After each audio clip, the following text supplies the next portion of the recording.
Assalamualaikum warahmatullahi wabarakatuh. Mari klik subscribe di channel ini dan aktifkan tanda loncengnya untuk mendapatkan update pemberitahuan di video berikutnya.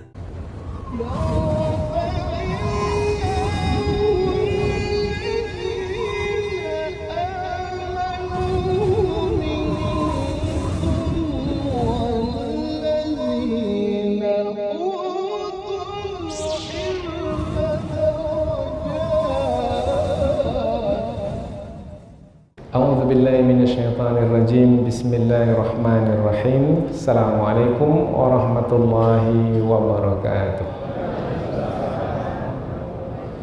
Alhamdulillahirabbil alamin wa bihi nasta'in ala umurid dunya waddin. Nasta'inuhu wa nastaghfiruh wa na'udzu billahi min syururi anfusina wa min sayyiati a'malina.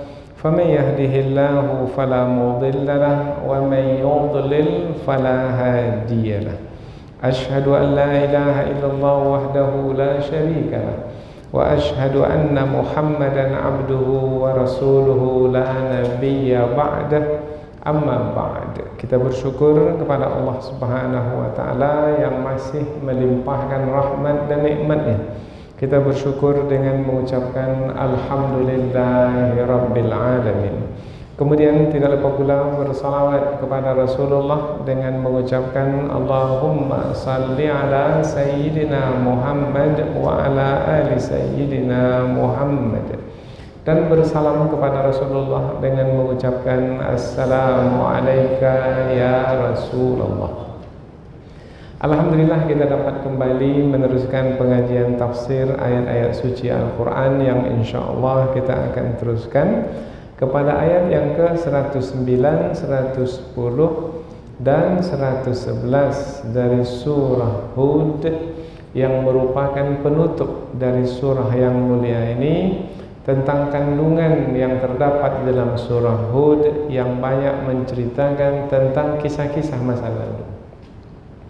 Tentang kisah Nabi Nuh yang diutus kepada kaumnya, juga kisah Nabi Hud, Nabi Saleh, Nabi Lut, Nabi Ibrahim, Nabi Shu'aib, Nabi Musa alaihi salam, yang isi setiap kisah tersebut adalah pelajaran yang sangat berharga, yaitu para rasul diutus menyampaikan kebenaran. Ada di antara kaum yang menerima kebenaran yang disampaikan oleh Rasul yang diutus, tetapi banyak juga yang menolak kebenaran. Kemudian Allah Subhanahu wa taala menjelaskan betapa sabarnya, betapa sungguh-sungguhnya para Rasul ketika menyampaikan kebenaran. Meskipun mereka diejek, diolok, dihina, bahkan mereka diancam bunuh, namun mereka tetap sabar. Mereka rela menjalani apa yang berlaku dalam perjuangan, karena itulah dia sunnatullah, yaitu ketetapan Allah yang tidak pernah berubah sepanjang masa. Nah, diceritakan kembali kisah-kisah masa lalu itu kepada Rasulullah, karena Al-Quran adalah firman Allah yang diturunkan kepada Rasulullah, dan Rasulullah menyampaikan pula kepada kita sebagai pelajaran bahwasanya apa yang berlaku pada Rasul-Rasul terdahulu adalah juga berlaku pada diri Rasulullah. Maka apabila Rasulullah menghadapi penghadangan, menghadapi penolakan, maka Rasulullah jangan sedih. Apa sebab Rasul-Rasul terdahulu pun mendapatkan perkara yang sama, mendapatkan ujian yang sama. Itu adalah ujian dalam perjuangan. Maka jangan sedih. Maka ayat yang menjadi penutup yang insyaAllah akan kita pelajari dalam kesempatan ini adalah hiburan bagi Rasul, bahwasanya wahai Muhammad, apabila kamu didustakan sekarang, padahal kamu jujur, kamu benar, apa yang kamu terima itu yang kamu sampaikan, tanpa menambah, tanpa mengurangi. Karena sifat Rasulullah adalah at-tabligh. At-tabligh yaitu menyampaikan apa adanya. Maka jangan kamu sedih, jangan kamu kecewa. Apa sebab? Sebab Rasul-Rasul yang terdahulu pun juga mendapatkan penolakan yang sama. Maka apabila mereka sabar pada masa dahulu, maka kamu wahai Muhammad sabar jugalah pada masa sekarang. Meskipun ayat diturunkan kepada Rasul, diarahkan kepada Rasul, tetapi juga ia pelajaran bagi kita pada hari ini, karena kita juga melanjutkan perjuangan Rasulullah menyampaikan kebenaran. Rasulullah memang telah wafat dan tidak ada lagi Rasul yang diutus selepas Rasulullah, karena Rasulullah Rasul yang terakhir. Tetapi kita umat Rasulullah diperintahkan untuk menyampaikan kebenaran itu. Kuntum khaira ummatin ukhrijat linnas. Kamu adalah sebaik-baik umat yang dikeluarkan untuk manusia. Ta'muruna bil ma'ruf wa tanhauna 'anil munkar wa tu'minuna billah. Kamu menyuruh orang lain melakukan kebaikan, melarang orang lain dari melakukan keburukan, dan kamu beriman kepada Allah. Maka umat Rasulullah adalah umat dakwah, yaitu yang bertugas menyampaikan dakwah. Maka pasti kita akan menerima juga sama seperti yang diterima oleh Rasulullah dan sama seperti yang diterima oleh Rasul-Rasul yang terdahulu. Maka apabila mereka sabar dalam berdakwah, maka sabar pula lah kita sekarang ini dalam berdakwah, dan sampaikan ini, nilai-nilai ini kepada generasi yang akan datang, kepada anak dan cucu kita. Karena hanya dengan kesabaranlah kita akan berhasil dalam perjuangan menyampaikan kebenaran. Karena selamanya manusia dari dahulu hingga sekarang sampai akhir zaman, manusia terbagi dua, dan sudah diterangkan dalam ayat sebelum ini, yaitu manusia yang beriman menerima kebenaran, manusia yang kafir memilih kesesatan. Kemudian masing-masing menerima balasan pasti di hari pembalasan. Di dunia mereka disiksa oleh Allah Subhanahu wa taala yang menolak kebenaran, dicelakakan oleh Allah, dibinasakan. Adapun yang beriman dan menerima kebenaran, mereka diselamatkan oleh Allah, diberikan limpahan rahmat, karunia dan berkah dari sisi Allah Subhanahu wa taala. Dan di akhirat, ayat yang sudah kita pelajari sebelum ini, yaitu yang menolak kebenaran dimasukkan ke dalam neraka, dan mereka akan menderita di dalam neraka setiap saat. Ketika mereka mengeluarkan nafas, mereka menderita. Ketika menarik nafas pun menderita. Kemudian yang beriman ditempatkan di dalam surga, dan mereka mendapatkan pemberian dari Allah Subhanahu wa taala berupa kenikmatan yang tidak ada putus-putusnya. Nah, setelah Allah menerangkan sedemikian rupa, Allah kembali mengarahkan firman-Nya kepada Rasulullah sallallahu alaihi wasallam sebagai hiburan bagi baginda, yaitu apabila menghadapi penolakan dari kaum, dari manusia, jangan sedih, jangan kecewa, karena memang manusia terbagi dua. Ada yang mau menerima kebenaran, ada yang menolak kebenaran. Tapi banyak yang menolak kebenaran. Jangan sedih, terbeban, jangan merasa terbeban. Nikmati aja perjuangannya itu. Ujian ini berat, nikmati aja ujian yang berat itu. Bagaimana menikmatinya? Dengan iman di dalam hati. Apabila ada iman dalam hati, maka kita akan mengembalikannya kepada Allah. Semuanya sudah ditetapkan oleh Allah. Tak ada yang keluar dari ketetapan Allah. Yang berlaku itu adalah takdir Allah. Yang takdir itu sudah ditulis sebelum penciptaan langit dan bumi. Berapa tahun sebelum penciptaan langit dan bumi?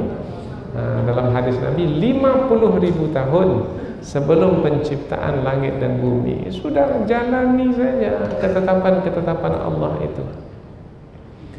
Nah, Allah menjelaskan bahwasanya ada kaum yang tidak dibinasakan oleh Allah meskipun mereka melakukan kesalahan. Ada kaum memang dibinasakan, seperti kaum Nabi Nuh binasa dalam banjir besar, kaum Nabi Hud, Nabi Saleh juga binasa. Tetapi ada kaum yang memang menjadi ketetapan Allah tidak dibinasakan.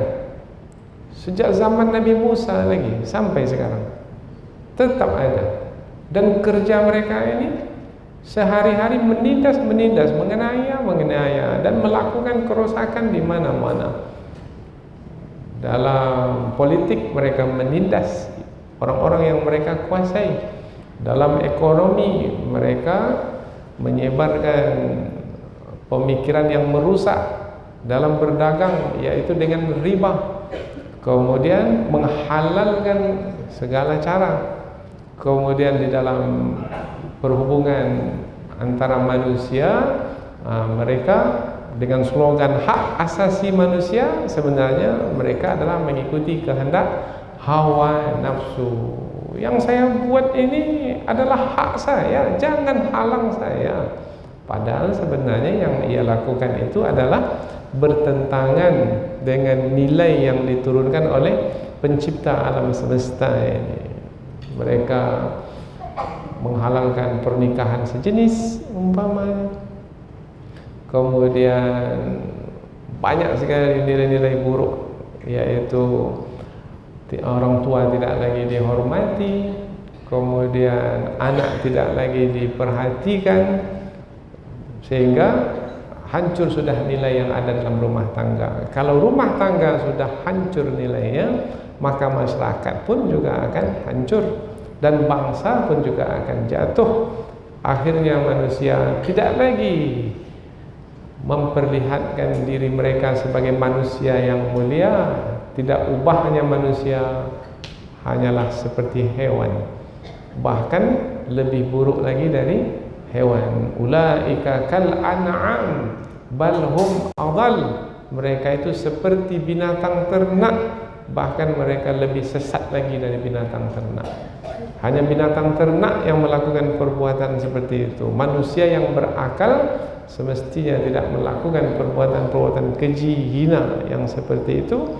Tapi kita dapatkan juga dari manusia, karena manusia tidak mengikuti wahyu, tidak mengikuti akal. Yang mereka ikuti adalah hawa nafsu. Nah, sampai hari ini Allah masih tangguhkan siksaan ke atas mereka. Tidak, mereka itu dibinakan seperti dibinasakannya kaum-kaum terdahulu. Dan itu adalah juga ujian sampai hari ini. Tapi nanti akan dibinasakan? Iya, akan dibinasakan. Di akhir zaman akan turun Nabi Isa alaihissalam. Kemudian kaum muslimin akan dipimpin oleh Imam Mahdi untuk memerangi orang-orang yang memilih kesesatan dan kekufuran itu, yang melakukan kerosakan di tengah bangsa manusia, sehingga mereka itu layak untuk dikalahkan, untuk dikuasai. Maka berlakulah nanti di akhir zaman peperangan besar. Dan itu adalah tanda dari tanda kiamat, bahwasanya usia dunia ini semakin dekat, yaitu tidak lama selepas itu nanti matahari akan terbit dari sebelah barat, pintu taubat ditutup, kemudian ditiuplah sangkakala, maka langit yang ada ini akan meleleh, hancur, jatuh ke bumi. Dan bumi ini akan bergoncang, pecah, mengeluarkan isinya, kemudian berterbanganlah semuanya, lamanya selama 40 tahun. Ma bainan nafkhataini arba'un, antara dua sangkakala 40 tahun. Sangkakala pertama menghancurkan alam semesta ini, kiamat. Dan sangkakala kedua yaitu diciptakan bumi yang baru, diciptakan langit yang baru, manusia dibangkitkan dari kubur mereka, kemudian dikumpulkan, maka berawallah perjalanan panjang. Itulah perjalanan di hari akhirat. Nah, ini yang gambaran umum seperti ini mesti kita ketahui supaya kita dapat memahami tentang ayat-ayat yang kita pelajari, karena ada kalanya ayat yang kita pelajari adalah satu episod dari perjalanan panjang yang kita lalui ini. Jadi ada episode-episode juga, episod-episod dari perjalanan kita ini. Maka kalau kita memahami perjalanan panjang ini, maka kita akan bijaksana dalam menjalani hidup ini. Oh, panjang perjalanan saya, rupanya tidak berakhir dengan kematian. Rupanya ada lagi perjalanan panjang yang abadi selepas kematian. Yang akhir-akhir sekali adalah di surga selama-lamanya atau di neraka selama-lamanya. Tapi dalam pengajian yang lalu, ayat sebelum ini, ada yang di neraka tapi tidak selama-lamanya. Allah kehendaki illa ma syaa rabbuk, kecuali apabila Tuhanmu menghendaki yang lain, yaitu ada yang beberapa waktu di dalam neraka, selepas itu dimasukkan ke dalam surga. Ada juga yang dilambatkan masuk dalam surga. Nah, yang dilambatkan masuk dalam surga, di dalam neraka dia terlebih dahulu, baru dimasukkan ke surga. Tapi nanti setelah itu dalam surga selama-lamanya. Ada juga yang dilambatkan ke dalam surga karena dihisap terlebih dahulu. Semakin banyak apa yang dilakukan di dunia, maka semakin banyak nanti yang akan ditanya. Maka orang yang umurnya lebih panjang lebih banyak ditanya. Orang yang hartanya lebih banyak, maka lebih lama nanti dalam hisabnya. Karena setiap harta itu ditanya dua sekali, yaitu dari mana kamu dapatkan, kemudian bagaimana kamu membelanjakan. Dua sekali. Jadi kalau harta kita banyak, banyak pula pertanyaannya. Jadi mau kaya juga, banyak pertanyaan nanti. Nah, ya kita mau kaya, namun kekayaan itu kita syukuri, yaitu untuk mendekatkan kita kepada Allah, sehingga boleh jadi dengan ketaatan yang kita lakukan melalui harta yang kita miliki, atau pemberian Allah yang lainnya, kekuasaan yang diamanahkan kepada kita, malah mempercepat hisab kita. Bahkan ada di antara manusia yang dekat kepada Allah dengan ketaatan-ketaatan yang banyak yang dilakukan di dunia, mereka itu tidak dihisab, masuk ke dalam surga tanpa hisab. Jumlahnya lebih kurang 70.000 orang. 70.000. Banyak atau sedikit? Kalau banding yang hadir ini banyak. Tapi kalau berbanding dengan jumlah manusia yang pernah ada di dunia, dari Nabi Adam sampai manusia akhir zaman, 70.000 itu tak seberapa. Berbanding dengan jumlah penduduk Indonesia 250 juta, 70.000 tak seberapa. Mereka ini tanpa dihisab langsung masuk ke dalam surga. Berarti lebih cepat masuk ke surga, maka lebih cepat menikmati kenikmatan surga. Ada pula 70.000 orang lagi tanpa dihisab juga, tapi tidak ke surga, ke neraka. Nah, tak perlu dihisab-hisab. Ini memang confirm neraka, memang terus pasti masuk ke dalam neraka. Maka lebih cepat pula masuk ke dalam neraka. Mau yang mana? Ya, mau masuk surga tanpa hisab, tapi amalnya sedikit. Kalau mau masuk surga tanpa hisab, beramallah dengan amal yang banyak. Nah, tadi alhamdulillah kita puasa. Besok puasa lagi. Besok hari Kamis puasa sunat, dan tepat pula 10 Muharram. Siapa yang berpuasa 10 Muharram, maka itu puasa Asyura. 10 Muharram, maka akan dihapuskan dosa-dosanya setahun. Jadi selama setahun apabila ia berdosa, dosanya dihapuskan. Nah, masih ada peluang besok. Oh, tadi saya lupa Ustaz. Nah, kalau lupa boleh di tanggal 11, 10, 11. Mengapa 2? Karena untuk menyelisihi puasanya orang-orang Yahudi. Orang Yahudi puasanya hanya di tanggal 10 Muharram saja. Kita menyelisihinya yaitu 9, 10 atau 10, 11. Baik, kita lanjut ke tafsir ayat. Tadi muqaddimah kita sudah dapatkan bahwasanya ayat yang kita pelajari ini adalah tentang hiburan yang Allah berikan kepada Rasul. Jangan sedih, jangan hilang semangat apabila kebenaran yang disampaikan ditolak, karena para Rasul yang terdahulu pun juga mendapatkan yang sama. Allah Subhanahu wa taala berfirman, A'udzubillahi minasyaitonirrajim. Bismillahirrahmanirrahim.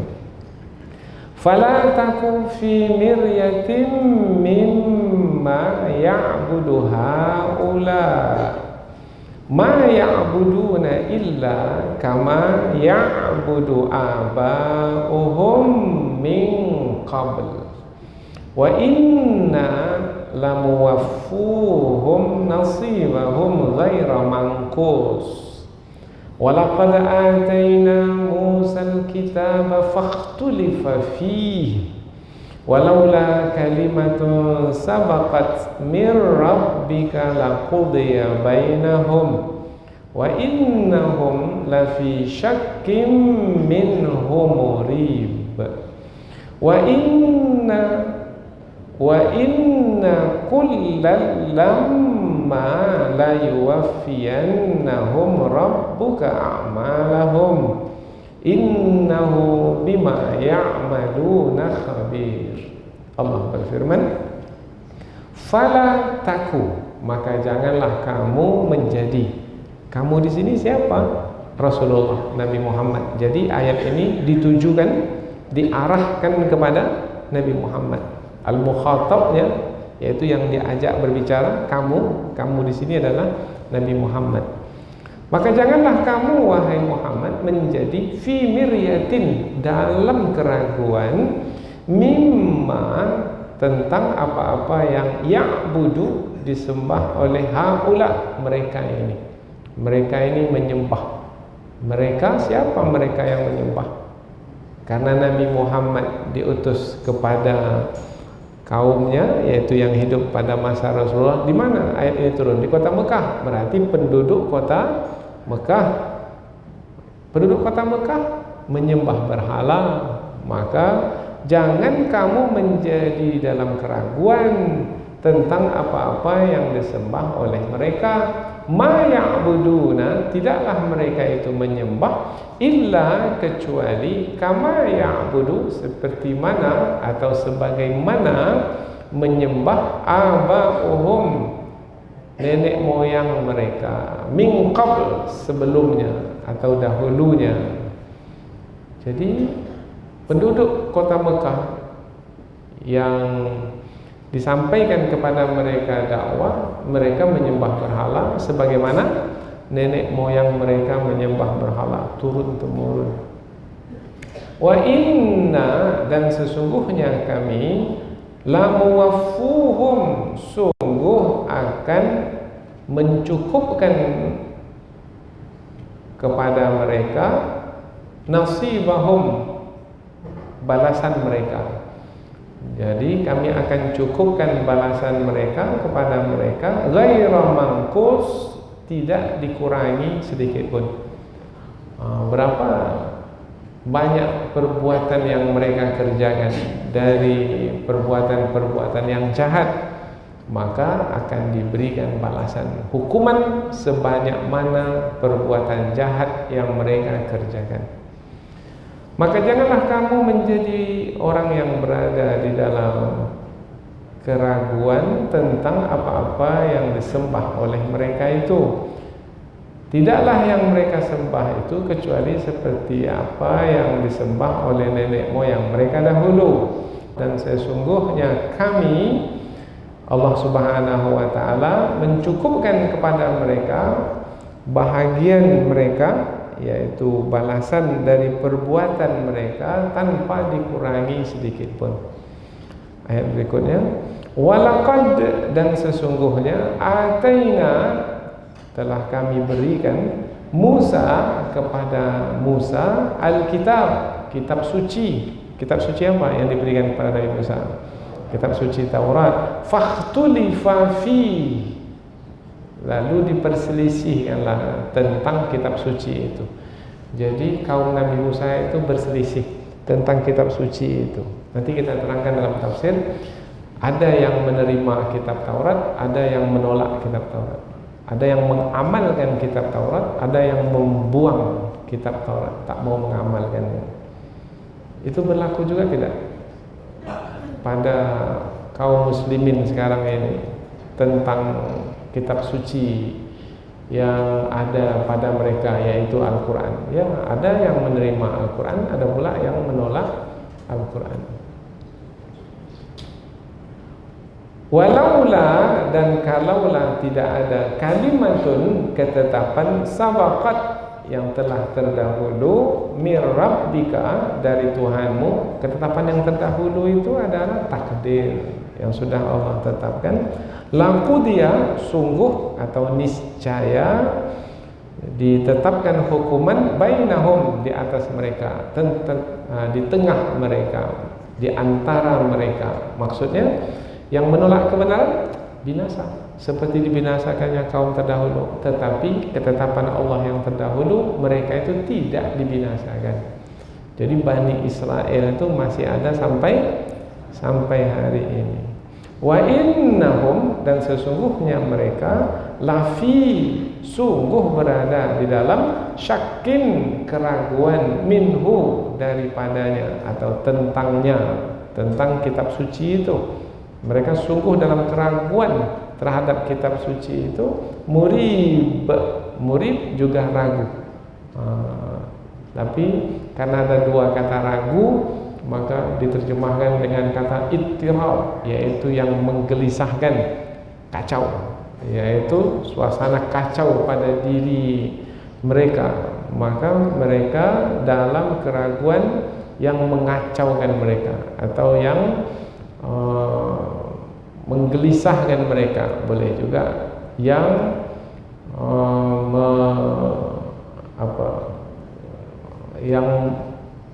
keraguan yang membuat mereka tidak menentu, boleh ya. Karena kata syakkun dengan kata raibun itu maknanya sama, muradif, tetapi ada penggunaan tersendiri antara kata syakkun, ragu, dengan raibun, ragu. La syakka, tidak ada keraguan. La raiba, tidak ada keraguan. Sama. Jadi ada penggunaan dua kata yang hampir sama untuk menekankan lagi apa yang disampaikan di dalam ayat ini. Dan sesungguhnya kami telah memberikan kepada Musa kitab suci Taurat, lalu diperselisihkan tentangnya, tentang kitab suci itu. Siapa yang memperselisihkan? Kaum Nabi Musa. Siapa kaum Nabi Musa itu?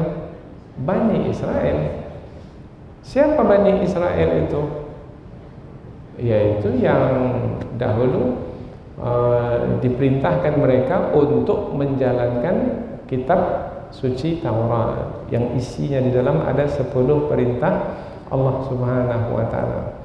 Walaula, dan kalaulah tidak ada ketetapan yang telah terdahulu dari Tuhanmu, niscaya dibinasakan mereka, yaitu dibinasakan di antara mereka yang berselisih itu. Siapa yang dibinasakan? Dulu siapa yang berselisih dengan Nabi Nuh, dengan Nabi Hud, dengan Nabi Saleh? Yang menyelisihi Nabi Nuh, Nabi Hud itu yang dibinasakan. Dan sesungguhnya mereka sungguh di dalam keraguan terhadap kitab suci, keraguan yang menggelisahkan. Boleh. Wa inna, dan sesungguhnya, kullan, masing-masing, lamma la yuwaffiyannahum, sungguh la yuwaffiyannahum, mencukupkan balasan ke atas mereka, rabbuka, Tuhanmu. Kalau kita susun dengan baik, rabbukanya disebut dulu dalam terjemahan. Sungguh atau pasti Tuhanmu akan mencukupkan balasan kepada mereka, a'malahum, terhadap perbuatan-perbuatan yang mereka kerjakan. Berarti kalau kita susun dengan lebih baik, dan sesungguhnya masing-masing yang berselisih itu akan dicukupkan balasan perbuatan mereka oleh Tuhanmu. Sesungguhnya oleh Tuhanmu, Tuhan siapa? Ayat ini ditujukan kepada siapa? Nabi Muhammad. Oleh Tuhanmu, wahai Muhammad, sesungguhnya Dia, Allah Subhanahu wa ta'ala, terhadap apa-apa yang mereka kerjakan Maha mengetahui, Maha memperhatikan. Boleh juga adalah Maha mengetahui, kemudian membalas apa yang Ia ketahui, yaitu siapa yang melakukan kejahatan, maka Allah mengetahuinya dan membalasnya. Sebanyak mana kejahatan yang dikerjakan, maka sebanyak itu pula balasan yang akan diterima. Jadi 3 ayat yang akan kita pelajari ini adalah lanjutan dari ayat-ayat yang sebelumnya yang sudah kita sampaikan, bahwasanya ini adalah bahagian dari penutup surah Hud, yaitu sebagai petunjuk atau bimbingan kepada Rasulullah SAW, dan lebih khusus di 3 ayat yang akan kita pelajari ini adalah sebagai petunjuk bimbingan kepada Rasulullah untuk menenangkan Rasulullah SAW. Maka ayat ini boleh juga disebut sebagai ayat hiburan kepada Rasul, karena pasti Rasulullah merasa terbeban, merasa susah hati ketika kebenaran disampaikan kepada kaum tak mau menerimanya, kaum menolaknya, pasti susah hati. Samalah dengan orang tua. Orang tua menasihati anaknya supaya anaknya memilih untuk berbuat baik, supaya anaknya selamat. Nah, karena orang tua kasih sayang kepada anak-anaknya, mengasihi dan menyayangi anak-anaknya, tapi anaknya tak mau menerima nasihat orang tua, tak mau menerima petunjuk bimbingan dari orang tua. Maka bagaimana hati orang tua? Sedih, memang sedih, tapi juga terbeban. Aduh, mengapalah anakku ini tak mau menerima? Karena sayangnya kepada anak tak sampai hati kalau anak itu nanti celaka, kalau anak itu nanti menderita. Nah, begitu juga lah perasaan hati seorang Rasul, bahkan lebih lagi, karena kasih sayang seorang Rasul kepada umat itu lebih lagi dari kasih sayang orang tua kepada anak. Karena Rasul adalah orang yang sangat kuat keimanannya kepada Allah, maka keimanan itu yang melahirkan kasih sayang yang sedemikian hebat kepada kaum. Sampai-sampai Rasul kita Nabi Muhammad SAW, perkataan terakhir menjelang meninggal dunia yang keluar dari mulut baginda Rasulullah, apa perkataan itu? Umatku, umatku, bukan anakku, tidak. Rasulullah orang tua juga, sayang juga kepada anak, tetapi yang keluar dari mulut Rasul bukan anakku, umatku, karena Rasulullah sangat menyayangi umat ini. Maka ketika kaum ini, kaum yang ada pada masa Rasulullah dahulu, tak mau menerima kebenaran, itu membebankan hidup Rasul. Nah, turunlah ayat ini untuk menghibur Rasulullah. Wahai Muhammad, jangan kamu terbeban dengan penolakan mereka, karena Rasul-Rasul terdahulu pun juga mengalami nasib yang serupa seperti kamu. Mereka juga ditolak karena hidayah bukan di tanganmu. Kamu hanya menyampaikan kebenaran. Adapun hidayah, yaitu yang menjadi sebab seseorang itu mau menerima kebenaran, adalah dari Allah Subhanahu wa taala. Innaka la tahdi man ahbabta walakinnallaha yahdi man yasha. Kamu wahai Muhammad tidak yang memberi hidayah, memberi petunjuk kepada siapa yang engkau sukai, akan tetapi Allah lah yang memberi hidayah kepada siapa yang Dia kehendaki. Jadi 3 ayat ini adalah tentang petunjuk atau bimbingan kepada Rasulullah. Lebih khusus, bimbingan itu isinya adalah hiburan. Hiburan supaya Rasulullah tidak merasa terbeban di dalam melaksanakan perjuangan, yaitu perjuangan menyampaikan kebenaran. Sekarang kita pindah ke tafsir ayat, yaitu penjelasan yang lebih panjang dari ayat. Fala taku, maka janganlah kamu menjadi, maka janganlah bermakna larangan dari Allah kepada Rasulullah. Berarti Allah melarang Rasulnya supaya jangan apa? Fi miryatin, jangan berada dalam keraguan. Apakah Rasulullah itu ragu? Mana pula Rasulullah ragu? Rasulullah yakin. Tak ada Rasul itu yang ragu, berada dalam keraguan. Tak ada. Karena kalau seorang Rasul pula ragu tentang tugas menyampaikan kebenaran, itu permasalahan besar itu. Tak mungkin seorang Rasul itu ragu. Lalu apa makna ayat ini? Coba kita sampaikan dahulu. Maka janganlah kamu menjadi ragu, berada dalam keraguan tentang apa-apa yang disembah oleh mereka itu. Maksudnya apa?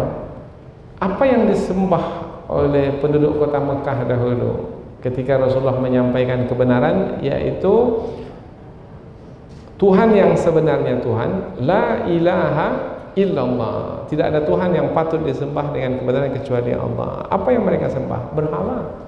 Berhala yang mereka sembah. Wahai Muhammad, jangan kamu dalam keraguan terhadap kesesatan penyembahan berhala itu. Bukan bermakna Rasulullah ragu, tidak. Ini maksudnya adalah, wahai Muhammad, kamu yakin bahwasanya mereka dalam kesesatan, maka tetaplah dalam keyakinan itu. Jangan sampai berubah kepada ragu. Bukan bermakna Rasulullah itu ragu, enggak. Maksudnya adalah tetaplah dalam keadaan yakin dan jangan sampai ragu. Jadi dilarang para pendakwah itu untuk ragu-ragu dalam menyampaikan kebenaran. Maka kalau seorang pendakwah, pasti dia telah memahami dengan baik apa yang didakwahkan itu, maka dia tahu betul yang benar itu benar, yang salah itu salah, yang halal itu halal, yang haram itu haram. Tahu, maka sampaikan. Jangan ragu-ragu menyampaikannya. Yakin, tetaplah dalam keyakinan ini. Jangan berubah lagi jadi ragu. Biasanya siapa yang berubah dari yakin menjadi ragu? Kalau seseorang itu tidak memiliki ilmu cukup, kemudian didebat oleh orang, kemudian dia dengar 2-3 alasan orang itu, iya juga agaknya ya. Kalau iya juga agaknya, bermakna dia sekarang sudah berubah. Tadi dia yakin, sekarang menjadi ragu. Tapi orang yang yakin, ketika ada orang yang mendebatnya, dia bisa meyakinkan orang itu. Maka apabila berlaku perdebatan antara orang yang menyampaikan kebenaran dan dia tahu itu adalah kebenaran dengan ilmunya, dengan orang yang memilih kebatilan, orang yang berada dalam kebatilan biasanya mencari-cari alasan. Maka orang yang mengetahui mengetahui kebenaran ini akan mudah sekali untuk mengalahkan orang yang berada dalam kebatilan itu dengan alasan-alasan, tidak menggunakan alasan wahyu yang turun dari Allah. Dengan sandaran akal pun sudah cukup. Apakah patut kamu menyembah berhala, mendengar tidak berhala itu, kemudian kamu minta kepada yang tak mendengar, dia tak mendengar, kemudian kamu panggil juga, kamu berakal enggak? Nah, kira-kira begitu. Kamu waras enggak? Nah, ini gitu. Oh iya ya. Nah, berarti dengan menggunakan akal saja orang yang dalam kesesatan itu bisa dikalahkan. Apalagi dengan menggunakan wahyu. Nah, dengan akal saja, karena kesesatan itu pasti mencari-cari alasan supaya kesesatan itu dianggap benar. Kira-kira orang yang menyembah berhala itu apa alasannya menyembah berhala? Nah, dalam ayat ini disebutkan lanjutannya, yaitu ma ya'buduna illa kama ya'budu aba'uhum min qabl. Tidaklah yang mereka sembah itu, yaitu berhala, kecuali apa-apa yang atau sebagaimana yang disembah oleh nenek moyang mereka dahulu. Jadi ketika ditanya, mengapa kamu menyembah berhala ini? Kami menyembah berhala ini karena nenek moyang kami menyembahnya, maka kami pun menyembahnya sekarang. Kamu tahu tidak yang kamu sembah itu tak mendengar? Tahu. Kamu tahu tidak yang kamu sembah itu tak bisa memberikan apa-apa, memberikan bantuan tidak, melindungi tidak, memelihara tidak, memberi rezeki tidak, menghidupkan tidak, mematikan tidak, tak bisa buat apa-apa. Kamu tahu? Tahu. Mengapa kamu sembah juga? Nenek moyang kami buat, macam mana pula lagi? Nah, itu dia. Hanya itu alasan. Jadi diiringi dengan ma ya'buduna illa kama ya'budu aba'uhum min qabl. Jadi ada alasan juga, ada. Alasannya apa? Nenek moyang kami buat. Tapi alasan itu boleh diterima atau tidak? Bisa kita terima atau tidak? Tak bisa. Itu alasan yang dibuat-buat. Wa inna, dah kalau seperti itu alasannya tinggalkan saja. Maka ujung ayat, wa inna, dan sesungguhnya kami Allah Subhanahu wa taala lamuwaffuhum nasibahum, sungguh akan mencukupkan kepada mereka bahagian mereka. Nasib, bahagian, nasib. Tapi ketika masuk ke bahasa kita, kata nasib ini menjadi bahagian yang kita lalui dalam hidup yang buruk. Dan nasib saya macam ni. Itu dia. Padahal kata nasib di dalam bahasa Arab adalah bahagian yang baik juga. Umpamanya kita beruntung dalam berdagang. Berapa keuntungan? Banyak keuntungan kita. Itu adalah nasib kita.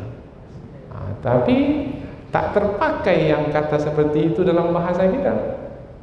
Ketika rugi, baru kata nasib itu dipakai. Yaitu rugi, sudah rugi. Tak ada lagi, modal pun habis. Kemudian dia pun berkata, dah nasib saya macam ni. Padahal sebenarnya kata nasib ketika beruntung, nasib saya. Ketika rugi pun, nasib saya. Jadi kata nasib dipakaikan kepada yang positif dan negatif. Nah, yang di dalam ayat ini adalah yang negatif, yaitu sesungguhnya kami akan mencukupkan kepada mereka nasib mereka, yaitu bahagian mereka dari perbuatan jahat yang mereka kerjakan. Apa kejahatan yang mereka kerjakan? Menyekutukan Allah. Itu kezaliman yang paling besar. Maka Allah akan cukupkan. Besar kejahatan yang mereka lakukan, maka besar pula balasan yang akan diberikan. Cukup maknanya sebanyak mana, sebanyak itu. Ada yang lain lagi mungkin kurang, maka kurang pula. Ada yang setiap hari menyembah berhala, ada yang mungkin sekali seminggu menyembah berhala. Tetapi masing-masing penyembahan kepada berhala dilakukan, maka akan dibalas seperti mana yang mereka kerjakan, ghaira mangkus, tanpa dikurangi sedikit pun. Ini perkataan ini tanpa dikurangi sedikit pun, itu adalah penegasan. Karena tadi dicukupkan. Kalau dicukupkan berarti tak dikurangi lah. Tapi ketika disebut juga kata tidak dikurangi sedikit pun, berarti penegasan terhadap kata cukup tadi. Oh, bermakna Allah membalas dengan adil. Adil maknanya sebanyak mana perbuatan jahat yang dikerjakan, sebanyak itu pula balasan yang akan diterima. Umpamanya ada orang yang menyembah berhala, itu dia menyembah berhala ikut-ikutan saja. Karena pemimpin yang menyembah berhala, dia pun ikut menyembah berhala. Tapi ada pula yang menyembah berhala itu yang memaksakan penyembahan berhala itu kepada orang-orang yang dipimpinnya. Kamu mesti menyembah berhala juga. Kalau tidak, kami sembelih. Jadi orang yang memaksakan, jelas kejahatan yang dilakukan lebih besar berbanding yang mengikut-ikut. Tapi kedua-duanya dibalas, ya mendapatkan pembalasan. Kemudian Allah Subhanahu wa taala melanjutkan di ayat berikutnya. Ayat masih lagi kepada Nabi Muhammad, tapi Allah menyebut tentang Nabi Musa. Nabi Musa sudah mendahului Rasulullah beratus tahun sebelum Rasulullah.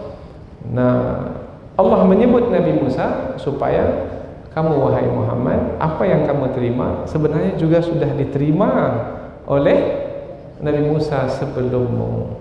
Walaqad ataina Musa, dan sesungguhnya kami telah memberikan kepada Musa Alkitab, kitab suci. Kamu wahai Muhammad juga kami berikan kepadamu kitab suci. Kitab suci apa? Al-Quran. Nah, kepada Nabi Musa dahulu kami juga berikan kitab suci. Kemudian selepas kitab suci itu diturunkan, manusia berselisih. Pada masa Nabi Musa dahulu mereka berselisih tentang kitab suci Taurat. Pada masamu sekarang wahai Muhammad juga mereka berselisih. Perselisihan dalam tafsir yaitu antara orang yang membenarkan isi kitab suci itu dengan orang yang menolak kitab suci itu. Itu perselisihan yang dimaksudkan. Karena ini kan kaitannya dengan penghuni surga dan penghuni neraka sebelum ini. Siapa penghuni surga? Yang menerima kitab suci. Siapa penghuni neraka? Yang menolak kitab suci. Jelas ini. Pengajian ini tak susah sebenarnya. Tidak susah. Mudah sekali. Tinggal lagi kita bawa sekarang ini pada diri kita. Kita ini termasuk yang menerima kitab suci atau yang menolak kitab suci? Alhamdulillah. Tapi yang di luar sana, ada tidak kita jumpai yang menolak kitab suci? Banyak. Banyak. Masih ada yang menyembah berhala di luar sana? Masih. Banyak sekali. Lain yang terdapat dalam kitab suci, lain pula yang dibuat. Mestinya mengikuti kitab suci. Dzalikal kitabu, itu dia kitab suci Al-Quran. La raiba fihi, tidak ada keraguan di dalamnya. Hudan sebagai petunjuk, jadikan petunjuk.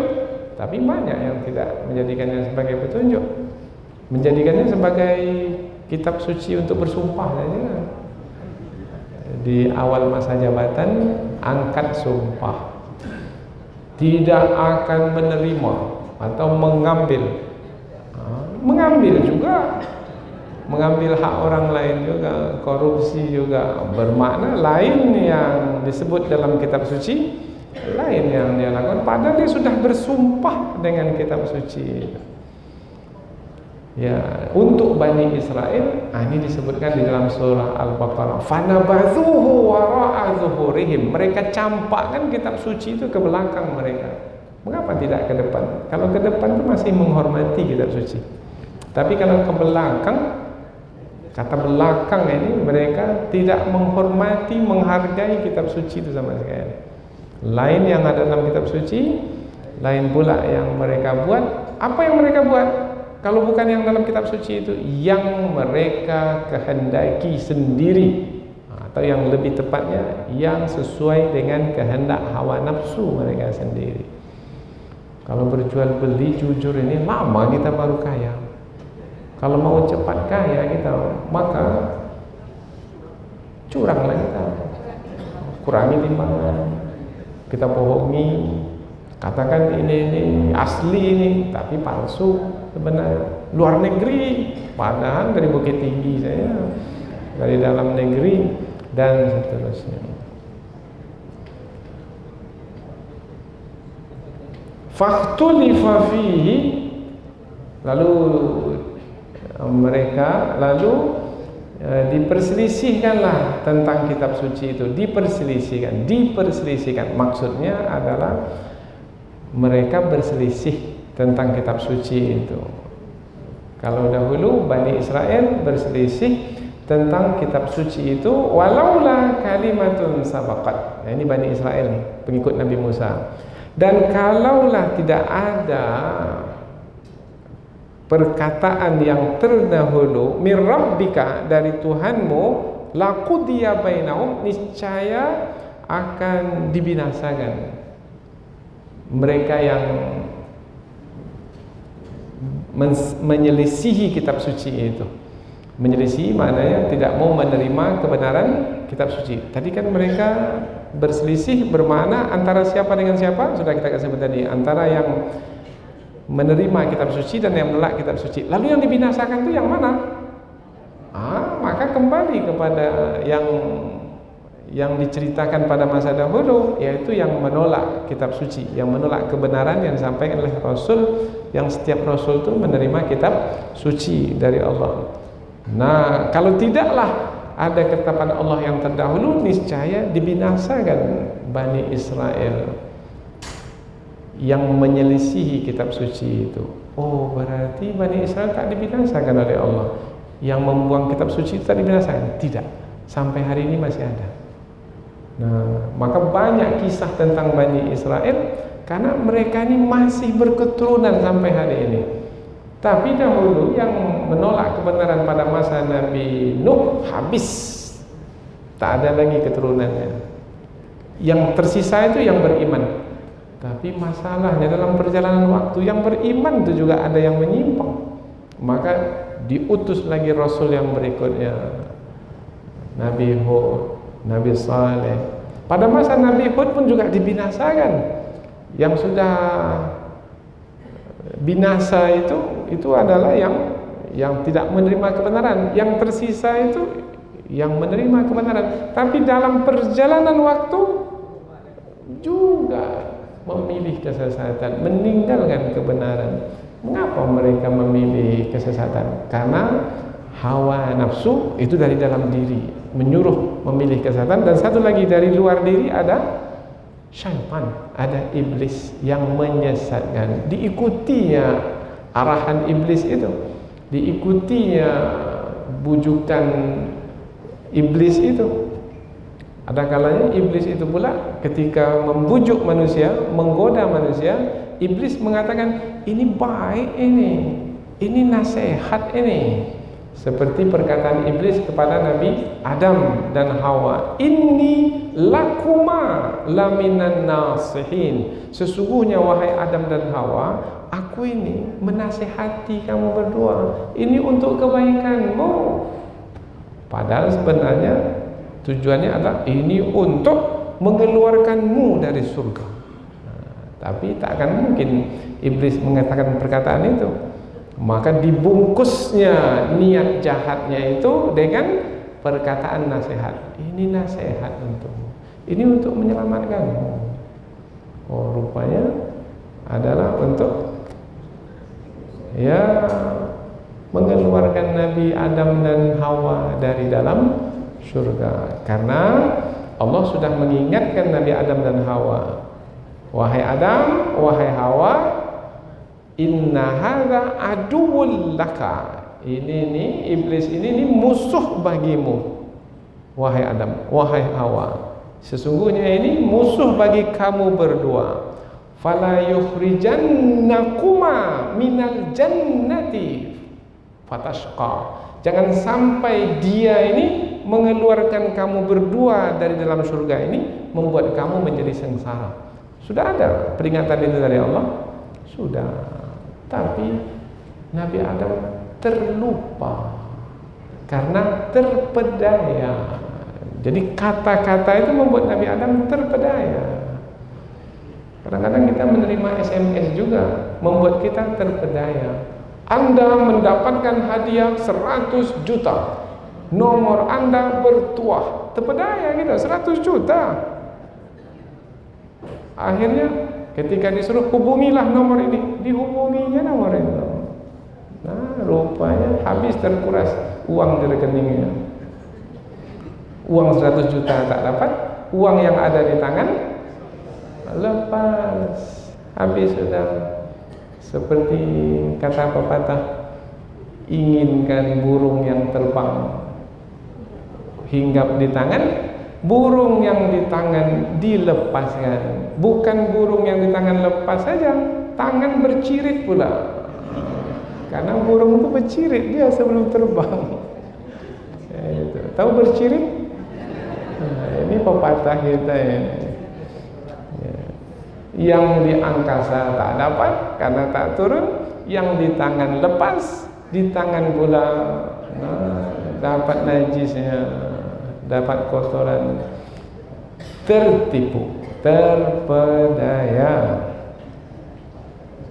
Wa innahum lafi syakkim minhu murib, dan sesungguhnya mereka, siapa mereka yang dimasukkan dalam ayat ini? Ada dua tafsiran ulama. Mereka itu adalah mereka Bani Israel yang berselisih tentang kitab suci. Kitab suci apa? Taurat. Nah, mereka itu sungguh tentang kitab suci Taurat itu ragu. Boleh juga karena ayat ini ditujukan kepada Rasulullah, dan Rasulullah menyampaikan kitab suci Al-Quran, maka boleh juga sesungguhnya mereka itu, yaitu yang disampaikan kepada mereka kitab suci Al-Quran, sungguh dalam kelaguan terhadap Al-Quran itu. Jadi ada dua manusia di hadapan Al-Quran pada masa Rasulullah, sama seperti pada masa Nabi Musa dahulu, yaitu ada yang membenarkan kitab suci Taurat, sama ada yang membenarkan kitab suci Quran, ada juga yang menolak kitab suci Taurat, dan sama ada juga yang menolak kitab suci Al-Quran. Jadi kalau begitu wahai Muhammad, bukan kamu sendiri yang mengalami keadaan seperti itu. Nabi Musa pun juga mengalami keadaan sepertimu, dan itu adalah sunnatullah. Dan sekarang ini kalau kita pula menyampaikan Al-Quran ditolak, ya biasa, karena para Rasul terdahulu juga mendapatkan yang sama. Wa inna kullan, ini balasan masing-masing yang menerima kitab suci, yang menolak kitab suci. Yang menerima kitab suci mendapat balasan, yang menolak kitab suci mendapat balasan. Ini balasan baik, ini balasan buruk. Faman ya'mal mithqala dzarratin khairan yara wa man ya'mal mithqala dzarratin syarran yara. Siapa yang melakukan kebaikan sekecil apapun, dia akan mendapatkan balasannya. Siapa yang melakukan keburukan sekecil apapun, dia akan mendapatkan balasan masing-masing. Nah, ini dia. Wa inna kullan, dan sesungguhnya masing-masing lamma la yuwaffiyannahum rabbuka a'malahum, Tuhanmu akan memberikan balasan cukup-cukup terhadap mereka itu, yaitu terhadap mereka yang melakukan perbuatan apa? Dua perbuatannya. Perbuatan baik diberikan balasan cukup-cukup, yang buruk diberikan juga balasan cukup-cukup. Innahu bima ya'maluna khabir, sesungguhnya dia Allah Maha mengetahui apa yang mereka kerjakan. Ini penekanan lagi, yaitu Allah mencukupkan balasan, kemudian mencukupkan balasan berdasarkan apa? Berdasarkan pengetahuan. Karena kalau tidak diketahui, tak akan mungkin nanti dapat mencukupkan balasan. Allah pula dalam mengetahui dengan teliti. Yang besar Allah ketahui, yang kecil Allah ketahui, yang nampak Allah ketahui, yang tersembunyi Allah ketahui. Khabir, mengetahui dengan lebih terperinci, dengan lebih teliti, dan kesemua itu akan dibalas. Dibalas cukup-cukup. Oh, berarti ayat ini jadi ayat ancaman ini. Ya, ayat ancaman. Bagi siapa? Bagi orang yang menolak kebenaran. Tapi dalam waktu yang sama, ayat ini adalah ayat berita gembira bahwasanya yang berbuat baik pasti akan mendapatkan balasan kebaikan. Mungkin di dunia tidak mendapatkan. Saya ini dah buat baik, dah habis tenaga saya, waktu saya, uang saya, semua saya sudah persembahkan untuk umat ini. Saya berkhidmat untuk umat ini. Tapi mereka bukannya membalas kebaikan dengan kebaikan. Saya dipersekusi, saya ditolak, saya dikeji, saya dihina, saya dibuli. Bukan saya saja, istri saya, anak-anak saya, dan siapa-siapa yang bersama dengan saya.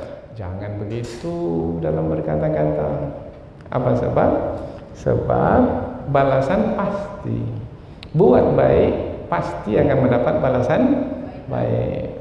Tapi buruk yang saya terima, itu ujian. Ujian itu juga baik. Karena untuk menguji kesabaran, sabar atau tidak. Untuk menguji redha atau tidak. Sabar, redha, dinaikkan lagi kedudukan.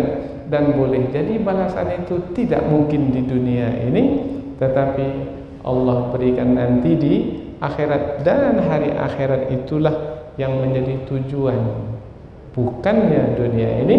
Karena dunia ini akan ditinggalkan. Yang menjadi tujuan adalah akhirat.